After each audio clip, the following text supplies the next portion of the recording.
Here you go, Frank. Perfect. Thanks, Mike. You must be very proud and happy right now. Oh, you're right. I sure am. Oh, say, there's somebody you have to meet. Jennifer. Yeah? You must meet Frank Nelson. This is Jennifer Rich. This is Morgan's mother. You're Kelly's father. Yes, I sure am. Well, why do I feel we've already been through a lot together? Well, I guess in a way we have. Whatever happens to them kind of happens to us, doesn't it? I must say, you've raised a beautiful and charming daughter who's turned my son's life around. Well, I never would have agreed to the marriage if Kelly weren't the kind of young man you brought him up to be. Thank you. Well, if you'll excuse me, I'll be right back. Where are you going? I promised Alan I'd go over to the house and talk to Emily and tell her all the things that Hope wants done before she brings the baby home. So I'll see you in a little bit. Vanessa, you are looking particularly radiant tonight. Am I? Yes. Well, that's because the meeting went particularly well. Oh, I'm glad to hear that. Of course, some other people might not share my opinion.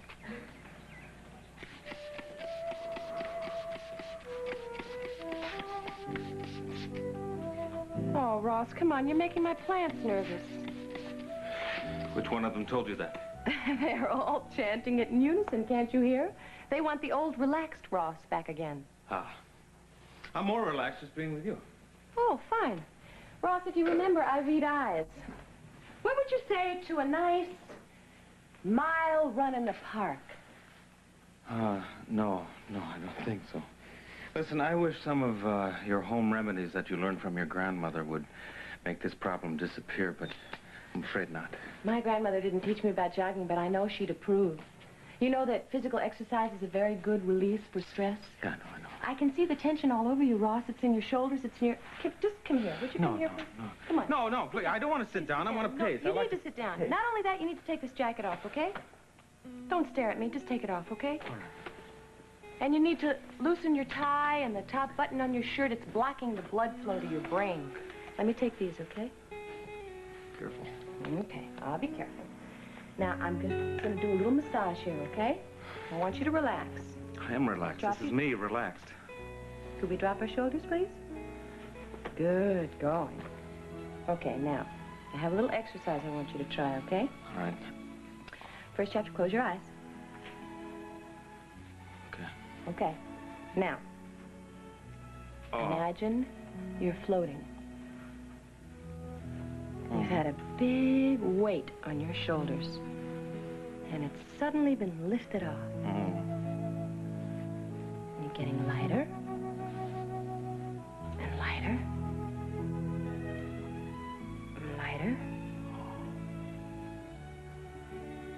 How's it feel? Incredible. You know, I wasn't kidding about the jogging. I can lend you a suit. Oh, that would keep the neighbors amused. Me running around in a woman's jogging suit. Ross, there is nothing sexual about a jogging suit. That's probably what I have against it. Come here.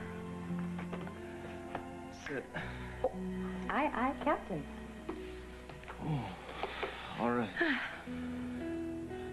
Now then, close your eyes. Relax. I want you to imagine that you're floating. This enormous weight on your shoulders that has just been lifted. I have nothing against getting physical to relieve tension. It just happens that I don't believe jogging is the only answer.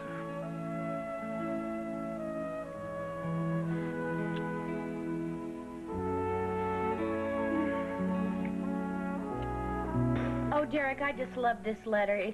It's so wonderful. It's just that I feel, though, I'm afraid that if I get an interview with this guy, that he's going to know that I didn't write this letter the minute that I open my mouth. That's when your natural charm's going to take over, Nola, and it's going to get you that job faster than anything I could get out of a typewriter. Oh, what a nice thing to say. I wouldn't say it if I didn't mean it. I know. It's just that sometimes a person can't help but get a low opinion of herself, you know, the way people look at you after leaving Floyd Parker at the altar. Nola, as long as you think you were doing the right thing, that's all that matters. I know, but it's just, well, you know, people are just crazy about Floyd, and they blame me, and they think that I'm empty-headed and, you know, selfish, and... I wouldn't call you either of those things. I know you wouldn't, Derek. Would you like some more wine? Oh, thanks, Nola, but I gotta go over and pick up Hillary and go to Ed's party. Oh, That's for his father, isn't it? Mm-hmm. Yeah. Well, you know, before this mess with Floyd, I would have been invited to that party, but... Well, now, Kelly and Morgan, they won't even talk to me anymore. Yeah, I've noticed a change, but I don't understand why. Well, it's because of Floyd. I mean, why else would it be? I mean, well, I saw Morgan in the hospital today. She was just as cold as ice to me, and then I passed Kelly in the hall, wouldn't even speak to me. That's so odd. Well, I know, but I'm trying my best to deal with it, not let it get to me, and it's just really nice to know that I have a friend like you, you know, a person who really makes up their own mind, because sometimes, there's, you know, when I was in the cafeteria today, I walk in and I see Kelly and Hillary sitting there all cozy in the cafeteria and everything. Oh, Derek, I'm sorry. Sorry about what? No, I'm gonna just have to come right out with it. Derek, you've been such a good friend to me, and I would just hate myself if I just didn't come right out and say it. Just Nola, come right out. Nola, why don't you just come right out and say it? Well, I know how fond you are of Hillary, but Derek, I just feel that there's more there than meets the eye. Really, no, really, Dr. McIntyre and we agree on this, and well, we feel that Hillary has just not acknowledged her feelings, her really deep feelings for Kelly, even now after they're married. Nola, honey, will you pour me another glass of wine? Oh, sure. Wow, you look great. You look great. So who's the mystery date tonight? Well, nobody you know. Just a guy named Tony Reardon.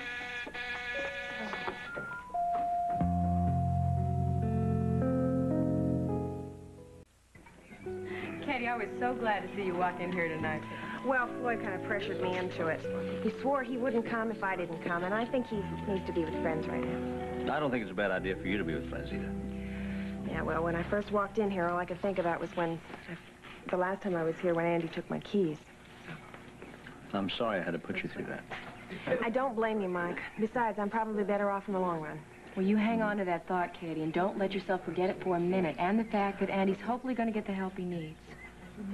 Gary, you should be very proud of the work you've done here at Cedars. I took the board of directors through for a tour, and there was no end to the compliments. Oh, well, I think I got the biggest compliment of all in my paycheck. Oh, you deserved every nickel of it. Oh, hey, Elise. Kelly and Morgan. I haven't seen them. Oh, well, I haven't seen them either, and I've been here for about a half an hour. So. Well, when last seen, they were on their way to the apartment to change into swimsuits. Well, that's still on their honeymoon. Well, yes, I think a little privacy is in order. I wonder what's with Mom and Alan over there. Well, if Alan's heard about the meeting, and if he finds out that I'm here, he may just storm over and strangle me, and I hope not, because it would put a damper on our party. I thought you both worked for the same firm. Yes, we do, but there are always differences of opinion in any firm, and today Daddy and I prevailed with our opinion. Of course, we were only able to do that because Ross was in such miserable form. Ross? He was on the top of the world when he was in my office this morning. Well, something changed. That's all I can say. Hi, everyone. Look who's here. I persuaded Alan to come over and join us and have a drink, and to meet Kelly's father. You know, I hold you like this. Feels like I have sanity and stability right here in my arms. It's really nice to hear, Ross. But you know, I can't give you those things. They come from within. I know. But for tonight, and maybe for several more days, I'm going to depend on you for them. Ross, does this have something to do with that Lewis Oil meeting everybody's so uptight about? Yeah, in a way. It goes far deeper than that, though. Now it's even reached two of the people I'm fondest of. Jackie and Justin. How so? These things seem to spread like a disease sometimes. There's no way to stop them. It's not true, Ross. When you have a disease, you go to a doctor and he fixes it. If you have weeds in your garden, you pull them out by the roots or you burn them. There's always something you can do. Yeah, if there is. I've got to find it. And I've got to find it very fast. You will. I know you will. I believe in you.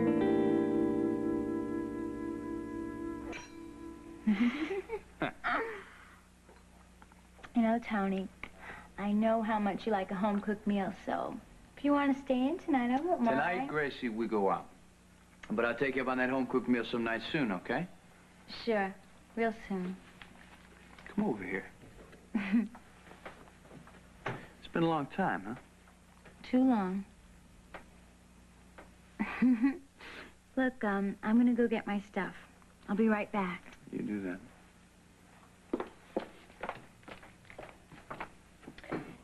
Well, I hope you don't think that I'm so dumb that I don't realize why you started seeing Gracie all of a sudden. As usual, Nola, you got too much imagination. Well, that's certainly not your problem. Look, if you think you can pump Gracie for information about me, you're dead wrong. Crazy. No, you use that on Gracie, but I know you from a long time. Well, I know you too, Nola. You know, like maybe I know why you took on Four Eyes Colby as your lawyer.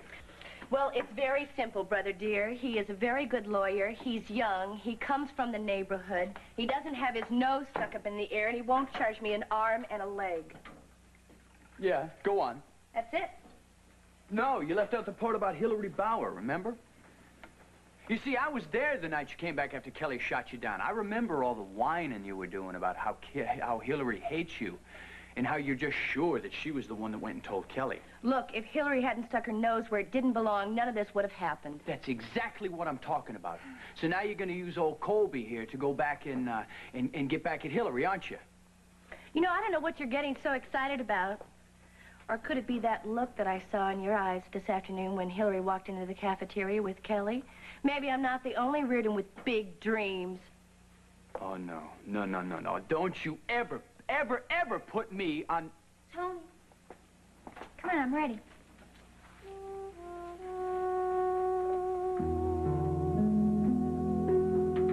I find it odd that you'd be at a party with Mike, that's all. Well, it wasn't by choice, Diane, believe me. But when Bert insisted that I come here to Ed's for a drink, I could hardly tell her that Ed... Well, Ed seems to have absorbed some of Mike's hostility. The Bauers do stick together. But never mind that. I'm distressed to hear that HB is shying away from the long-term agreement.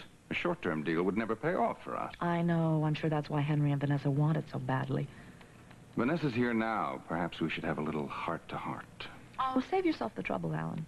I'm having one with Henry any minute now. He's in the conference room drinking and being very chummy with HB and his sons. But I told him to meet me here in your office before we leave for dinner. I want to intercept him in case he plans to continue the onslaught through dinner. Well, good luck. I'll be here for about another half hour or so if you need me. With Ed and Mike both glaring at me, I can't last long. Yes, I understand. I'll talk to you later, Alan. Well, I presume that you were calling Alan to give him the good news. Oh, well, in a way, Henry. I called him to tell him that I was sure we could get HB to agree to our original terms. The long-term arrangement. You better call him right back. HB's getting more reluctant by the moment. He may be fleeing even as we're talking. If HB has retreated, then you're probably responsible for that, Henry, and I would like you to use dinner tonight to show him how wrong you were. You are going to swing HB back to our long-term agreement. Diane, you've got to be joking. No, I'm not. And you'd better hope that you succeed, Henry, because if you don't, I will have to have a little talk with Vanessa about Stephanie Ryan.